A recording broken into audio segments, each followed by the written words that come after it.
Hello, and welcome to episode 15 of Wicked Connected.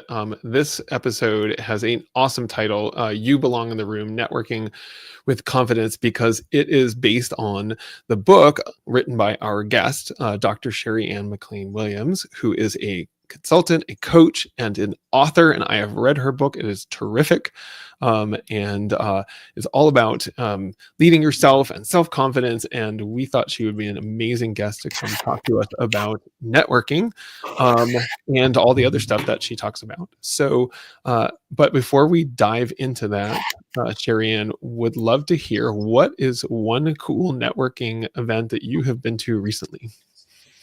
So I'd have to say, just wrapping up the Christmas season, because I haven't gone to any since the start of the year. I'm Yep. trying to go like really slow. I think last year I was like, go hard, go hard, go hard.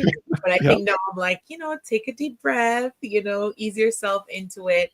But we had like a Christmas event with a small group that we had. It was really, really cool. We did like the Secret Santa.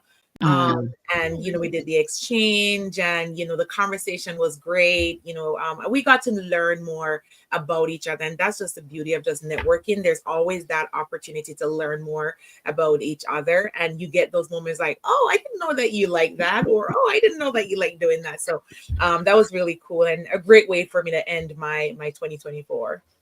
That's awesome. We often have this conversation about that sort of balance between the big networking events and the small Mhm. ones.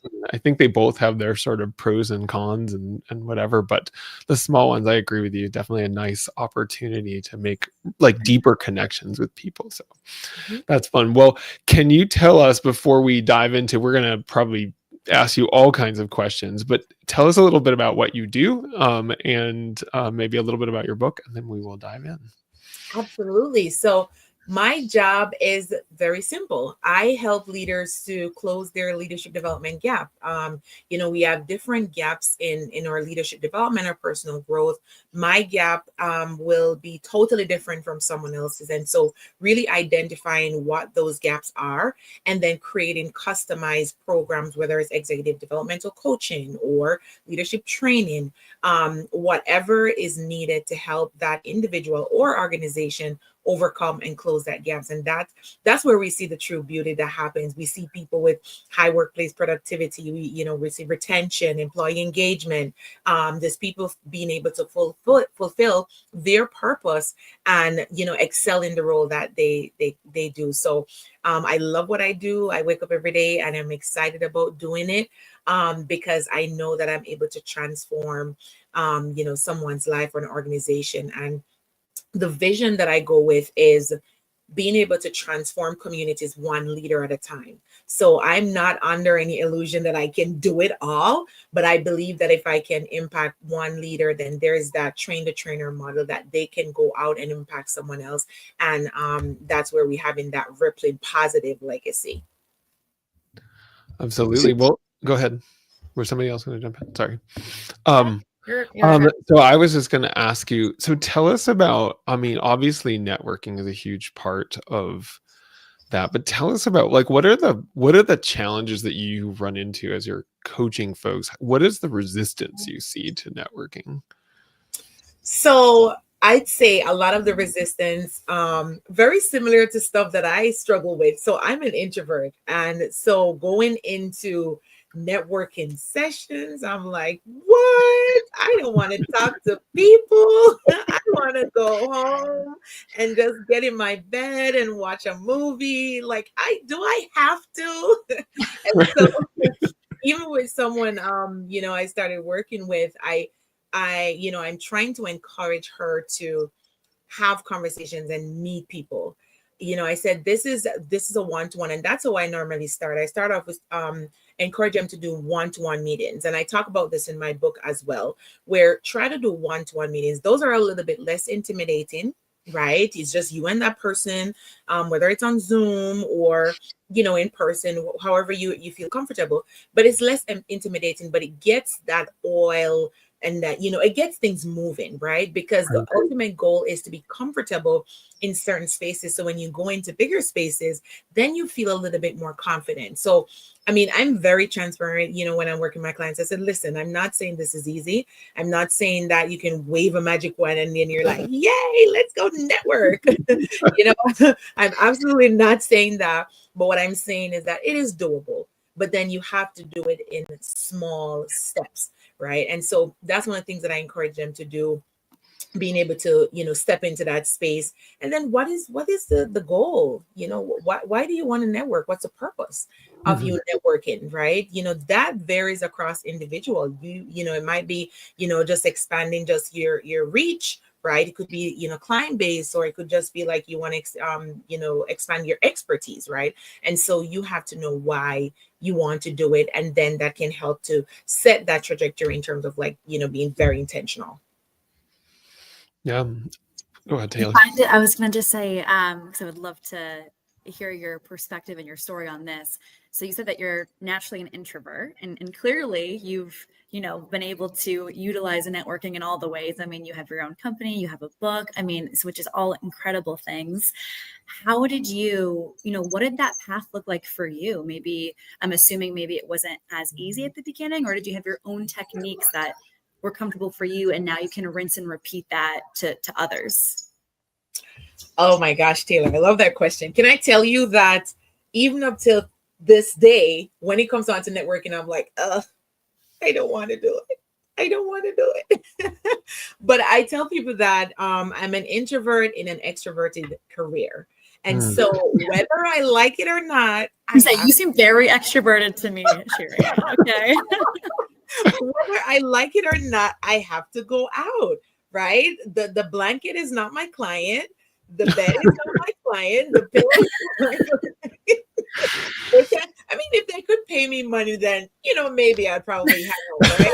But the reality of it is that I can't get anything from them except comfort, right?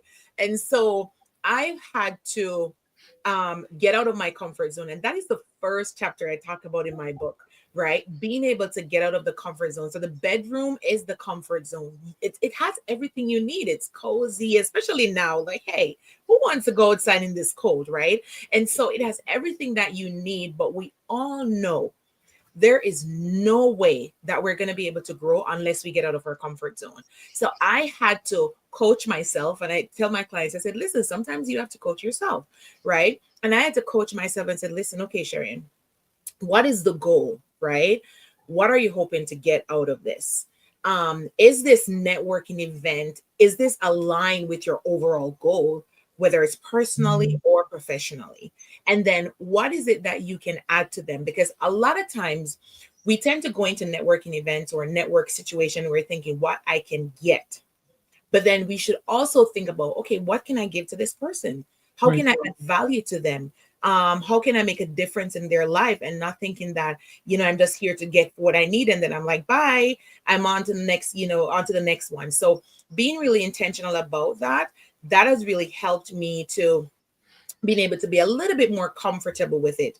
I tend to do a lot of one-to-one, and that's what I said, that start there, because that's where I started to get more comfortable, and then I started to build from there, maybe a little bit a bigger room, and then maybe like a conference type setting. So it was a process for me to appreciate each step, and that way when I stepped into like a conference or a big networking meeting, yes, you still feel a little bit intimidated, but at the same time, I was showing up, I was prepared, I know what I was there for, and then I just led with that. It's interesting because actually Sheri-ann and I met through a networking contact, right? So that Yes. clearly you do it well and it works. And I've read your book and I've reviewed your book and here we are, Full whatever. circle. Like it's all Full like circle. you've read my book, whatever. Now, I'm curious, as an introvert, how did you get your start in networking? Like, did you get dragged to an event, or were you finally like, did you get kicked out of the nest? Like, what was that? And what was it? And like, how was it?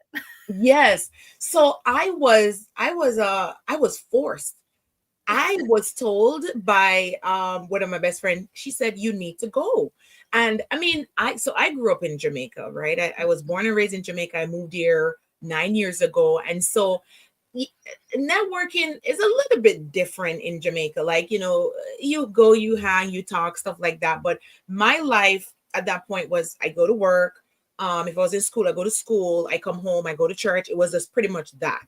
So I didn't think about like, oh, the network here, go hang out with this person there. No. When I got here and I got into the work that I was doing, even at that point, it still wasn't priority, right? I was like, oh, I don't need to do this. I go to work, I do what I need to do, I go to church. But then when I started my business, that's when the whole thing changed, right? And I remember I was talking to one of my best friends, and she said that, listen, you have to go out there. And I was like, no.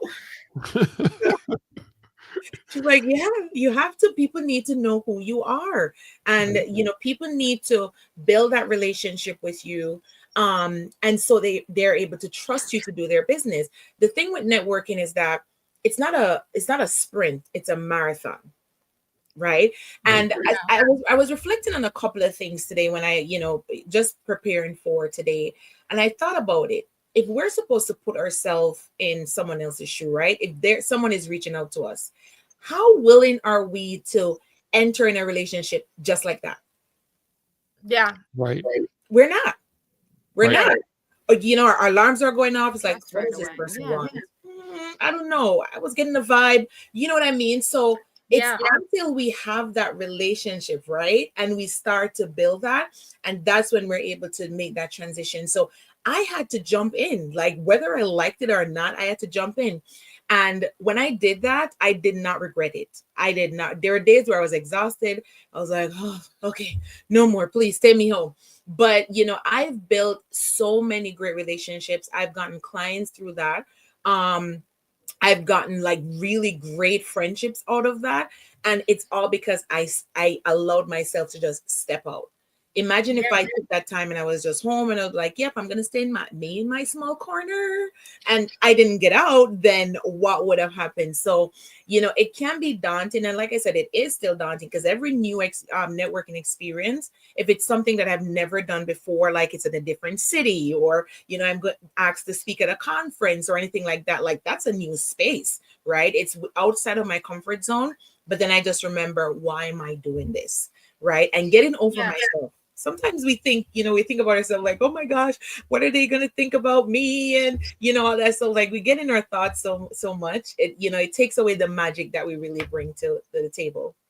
Absolutely. And not for nothing I know, a big part of what you do is building that confidence as well, which is a big part of the business acumen you bring and,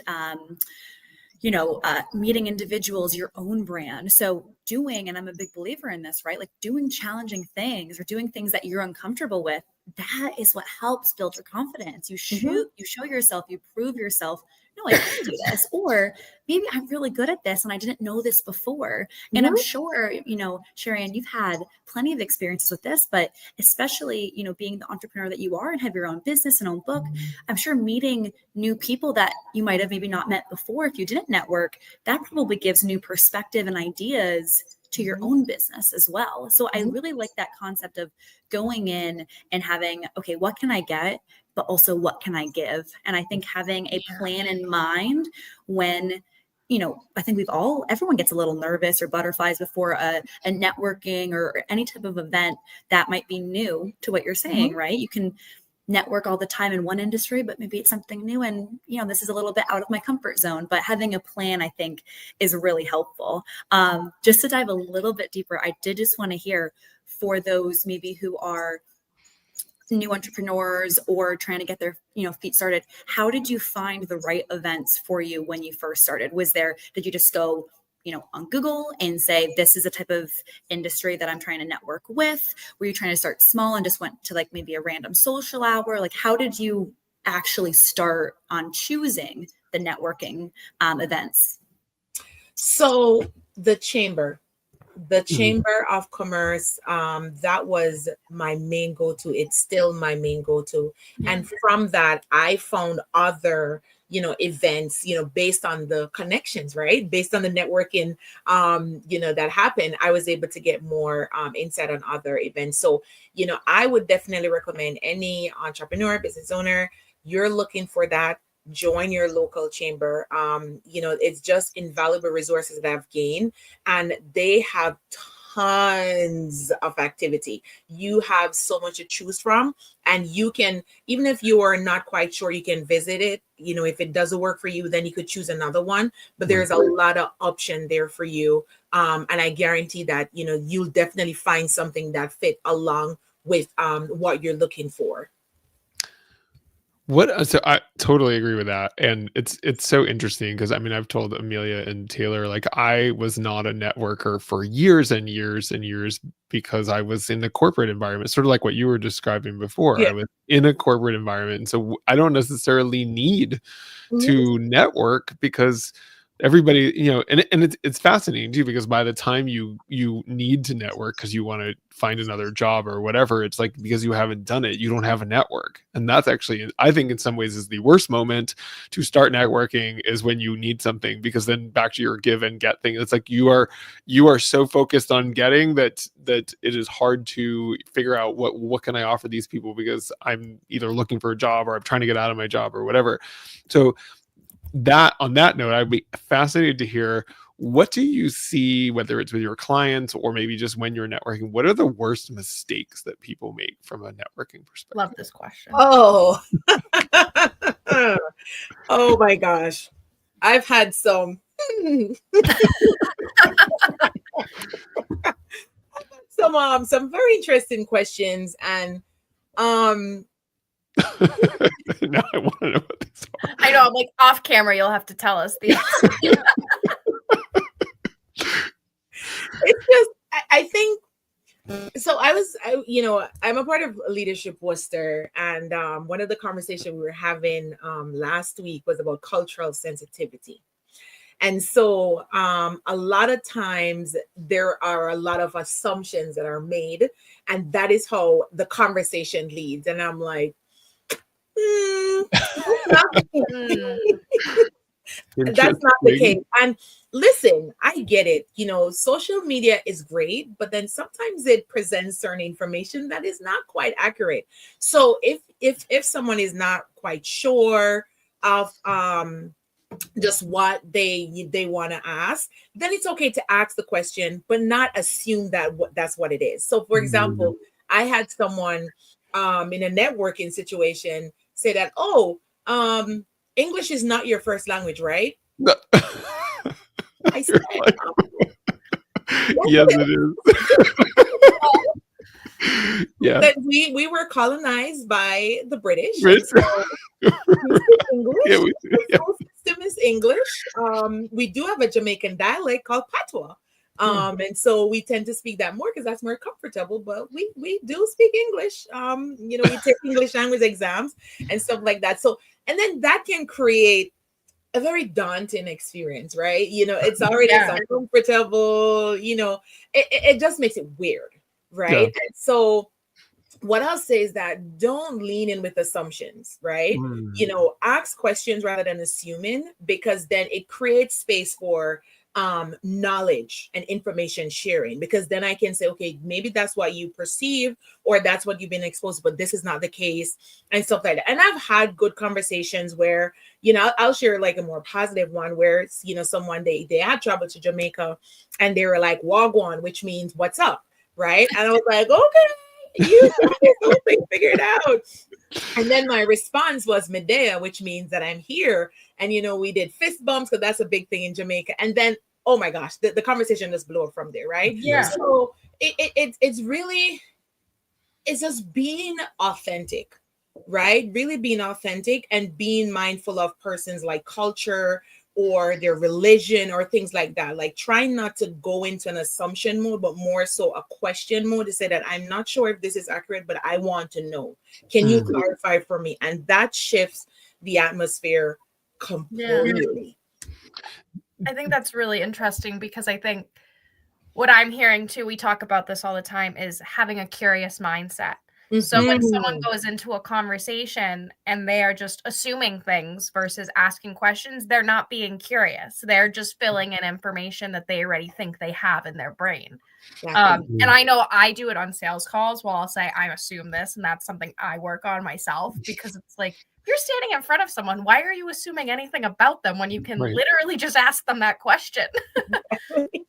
Well, and it's so interesting too, because I've been reading a lot of books on coaching and so forth, and so much of coaching is just about asking really, really powerful questions, right? I mean, it's So, and it's hard, right? Because I would say my biggest problem with networking for me is that I have a tendency to want to give so much that I just overwhelm people with here's this and here's this and here's this and there's this.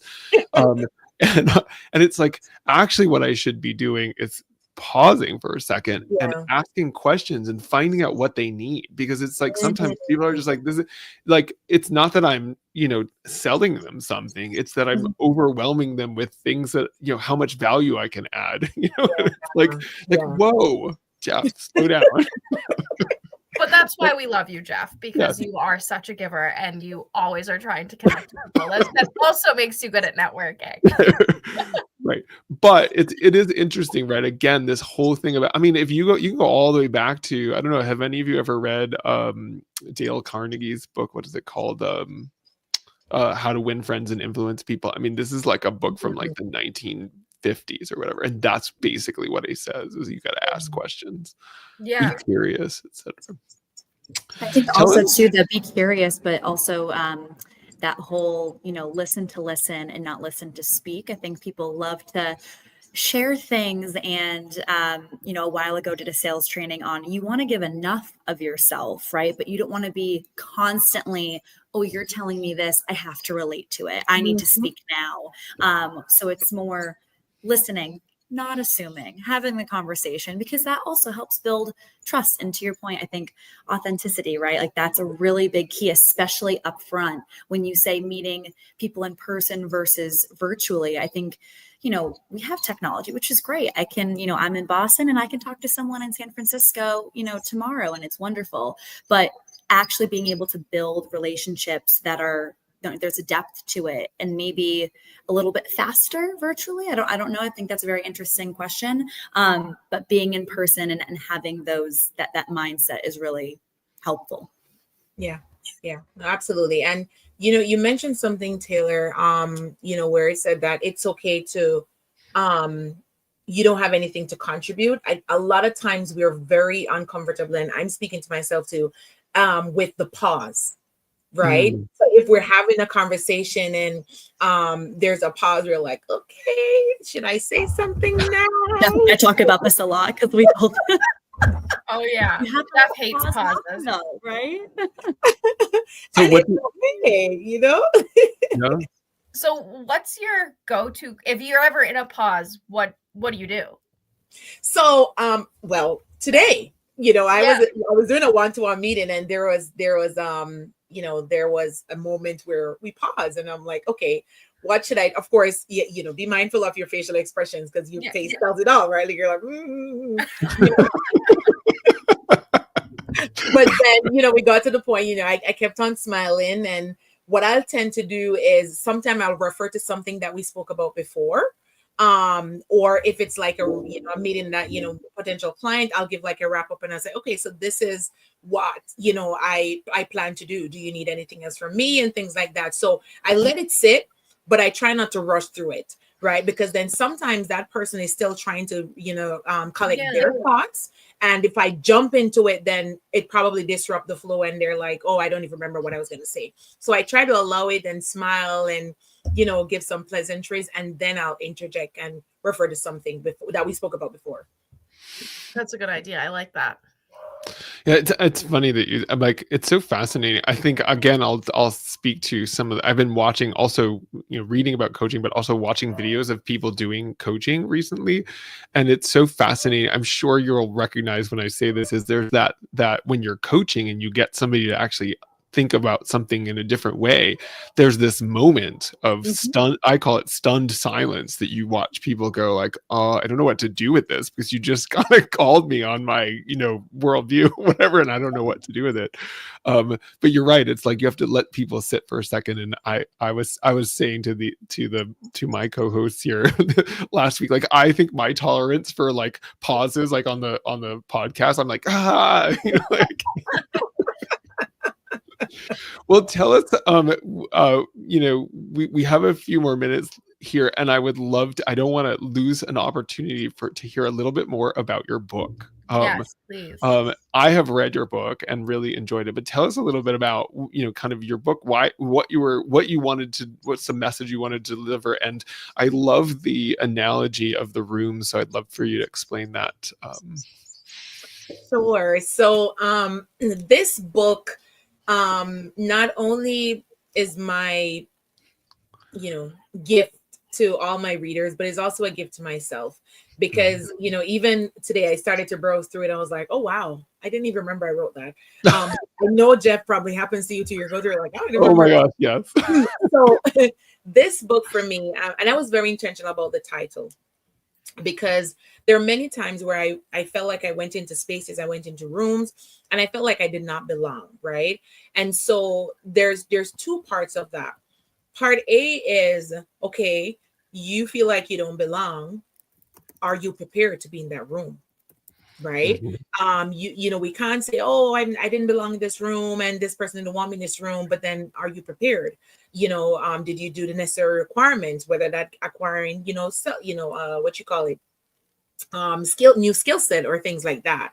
So that was the part that I wanted to focus in this book, really activating self-leadership. And so I wanted to bring it in a very cool, relatable way. And so that's why I use a different room. So chapter 1, we have the bedroom, which is the comfort zone.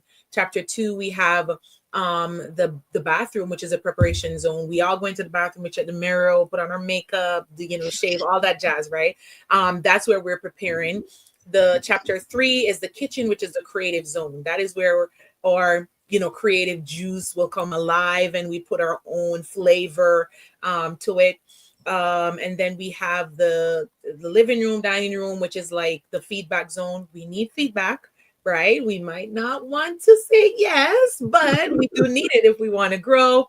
Then I have the meeting room, which is the reality zone. And this is where I talk about networking. And one of the things that, one of the many things I love about the book is that after each chapter, there's, I call rewrite your narrative. And that is like a workbook built in the book, where you're able to, think about the stuff that you've read and then see how you can apply it to your life, and what are some of the changes that you can make. So I absolutely love the book. I mean, it's my book. So yes, I do too. I read it. But it's a really great tool. It's a really, really great tool for anyone that is looking to, really improve their personal and professional growth and really focus on self-leadership. Because in order for you to lead others, you have to be able to lead yourself, and you have to know yourself before you can even get into that space of leading others. Well, and Sheri-ann, I think you didn't get to there were a couple more rooms in the book, yes. And I'm sitting here looking at it. And what I love is, so there's the porch, which is the reflective zone, which I think is so important. There's a great John Dewey quote that I can't remember, but it says, we don't learn from doing things, we learn from reflecting on doing things, right? Yeah. And so I love that this point of like, you can't just keep doing and then expect to improve. You actually have to stop and spend a little time going, well, what did I learn from this? And I love that. And so then you talk about the growth zone, which is the backyard, and then the front yard, which is the value adding zone. And what I love about that is this idea of like, you really have to go through all of these things to really add value in the end. And I think that's, I found your book to be, I love that whole metaphor and the way you thought about it. So really enjoyed it. Well, we have blown through a half an hour. It always goes so fast, but we always like to end with a quick around the group. What cool networking event are you going to this week or in the next couple of weeks? So we'll let if you've got one, we'll let you go first, and then we'll kind of jump in with ours. Sure. So I don't know if it's cool, but it's I'm going with a cool person, one of my really close best friend. And so I'm excited. We're gonna hear this speaker talk about like, growth and things like that within our business and just within our community. So I'm excited to see how that goes. It's the first one we're having for the year. We normally have like once per month. And the last one we did, I believe, was November. So I'm excited to see everyone, talk about, what happened in the holidays. And these are great networking events to happen. These ones that happen in the early part of the year, you get to talk about holidays and what did you do? And, what was special about your holiday and just different things like that. So I'm looking forward to seeing some familiar faces and just having those conversations. Awesome. Who wants to go next? Amelia? I guess I'll go. This might be boring because I feel like last time we talked about networking events, my highlight was Third Thursday, and we'll have Third Thursday again which is crazy. I cannot believe that it's been a full month since we've like had a guest on the podcast and everything. So Supporting Strategies is a co-host of Third Thursday. It's a collection of investors, service providers, as well as people in the startup community. And we try to bring them all together to create a really fun event. So once a month, we have on the third Thursday of every month, we get together. So that's my event for the week. And I have lunches and coffees and stuff as well, but that's probably the big one that I'll be attending this week. Trying to ease back into it a little bit after the holidays. Awesome. Taylor, you want to go next? Yeah, I'm very much in the same wavelength. 2 weeks in, and I'm still pushing off some events. This week is bombarded though with lunches, after work dinners, wine connects, and then coffees. So it's those like nice, everyone's getting back in the swing of things. So getting in person, but next week is the kickoff of the event. So we have crew, we have a couple of other real estate ones that are coming to fruition. Actually have a couple of Chamber of Commerce's as well, which I'm excited about. But this week is just heavy in-persons, relationships I already have, building those, seeing friendly faces. So what about you, Jeff? Awesome. And for me, I will say I did something that I've never done before, which was just before the holidays or in the middle of the holidays. I literally just wrote an email to like almost every person that I talked to in the last year and just said it was so great to connect with you, and Happy New Year and whatever. And the result of that has been so many conversations.